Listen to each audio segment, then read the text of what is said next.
NCP হোক জাতীয় party হোক আওয়ামী লীগ, আমি তাদেরকে অনুরোধ করে বলবো, আপনারা বগুড়া জেলার প্রত্যেকটি সুযোগ সুবিধা আপনারা ভোগ করবেন।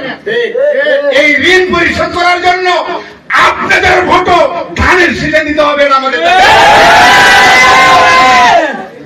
কারণ আপনারা এই বগুড়া জেলার বসবাস করেন। প্রত্যেকটি রাস্তাঘাট, শিক্ষা প্রতিষ্ঠান সব জায়গায় থেকে আপনারা সুযোগ সুবিধা পাবেন। কাজে আপনাদের ভোটেরও আমরা দাবিদার, আমাদেরকে আপনাদের ভোটও দিতে হবে এই ধানের শীষে।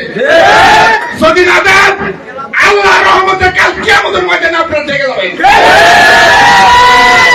কারণ এই বগুড়া